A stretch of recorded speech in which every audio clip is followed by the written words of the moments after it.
Bonjour, pour ce rendez-vous en terre de cidre, arrêtons-nous sur un pont. On n'est pas sur le pont d'Avignon, on n'est pas là pour danser, c'est pas le pont du Gard non plus, ce serait plutôt le pont du Goût. Le pont, l'auberge du pont d'Assigné, de Sylvain et Marie-Pierre Guimot. Sylvain Guimot, c'est un très bon de Bretagne, formé par les meilleurs, par Joseph Froc, par Jacques Torel, par Alain Passard, excusez du peu. Sylvain Guimot, c'est aussi une cuisine tout en simplicité, une cuisine tout en subtilité, avec des produits de grande qualité. On est là pour parler de produits de qualité, on est là pour parler de cidre, alors on file tout de suite en cuisine avec Sylvain, il va nous expliquer tout ça. Eh bien nous voici donc dans le cœur du sujet, dans le ventre de l'auberge, dans la cuisine de Sylvain Guimot. Bonjour Sylvain. Bonjour Olivier. Tu vas bien? Super, écoute. Eh bien écoute, il y a une belle table avec des beaux ingrédients, on est des ingrédients de saison, hein?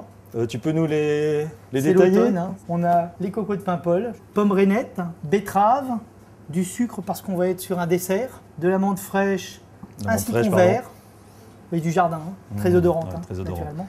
Le cidre, forcément, qui va être très présent dans la recette, feuilles de gélatine, et puis du blanc d'œuf, 50 grammes.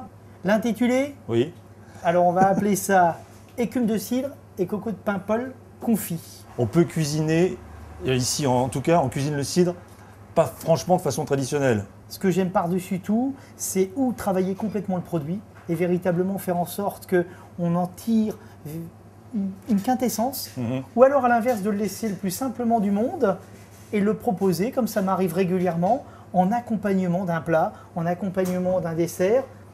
Bon, on est parti? Allez, action. On attaque. On attaque par quoi? Alors la première des choses qu'on va faire, le cidre, on va le prendre.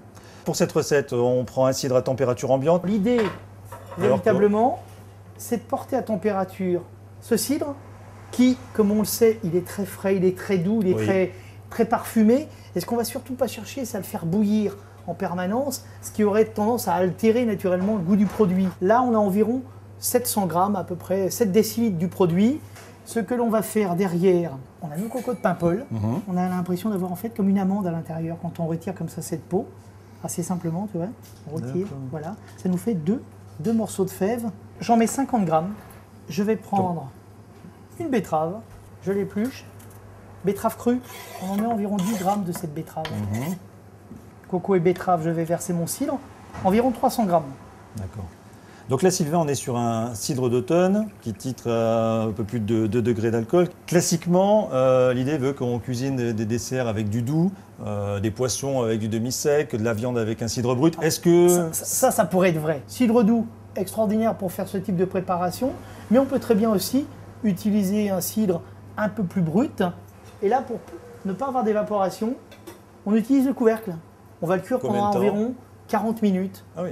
Feu doux, toujours la même chose. Sur les 60 grammes de coco que nous avions, il nous en reste environ 10 grammes. On va se servir de ces pétales de coco comme d'amandes effilées qu'on va tout de suite là torréfier. Hop là. On va préparer notre pomme. Donc là, sur cette recette, tu vas rechercher l'amertume, la sucrosité, l'acidulé. La texture aussi, c'est intéressant puisqu'on va travailler sur différents types de textures. Donc de cette pomme, je vais en tailler 60 grammes. Voilà. On a un parfum. Voilà, on a un concentré véritablement de ce cidre. Nos feuilles de gélatine. Donc on met une feuille et demie. Dans de l'eau. Dans de l'eau. Le mieux, c'est de les mettre à tremper 24 heures à l'avance. Comme ça, les feuilles sont véritablement bien hydratées. Et là, on va poser ça sur glace, tranquillement, comme ceci, pour refroidir un peu. Pour finir par ajouter nos 50 grammes de cidre manquants. Donc là, ça va apporter le pétillant, la fraîcheur du cidre frais. On le repose sur glace, comme ceci. On va verser nos 50 grammes de blanc d'œuf cru à l'intérieur. Et là, on fouette plus énergiquement, complètement, le siphon. Et on verse à l'intérieur notre préparation. Et voilà. On stocke ça au froid.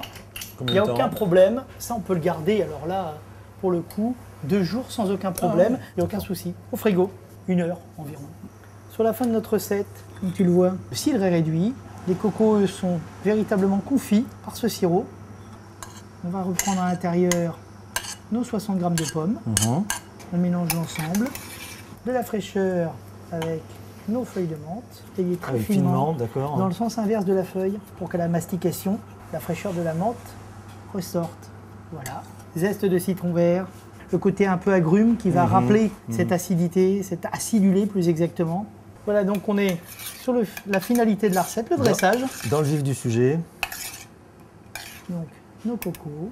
J'aime bien aussi les montages comme ça, un peu simples. On secoue notre écume de cire. On a quelques tranches de pommes, alors là c'est très simple. Hein. On les fait sécher à 100 degrés, 80-100 degrés, c'est très bien. Environ 1 heure au four, taillé très finement à la mandoline. On parsème comme ceci de nos petites tranches de coco. Comme je le disais, de la fleur de sel. Un tout petit peu de fleur parce que j'aime bien ce côté, ce contraste sucré-salé. Et voilà. J'y vais, chef. Vas-y, goûte. Dis-moi ce que tu en penses.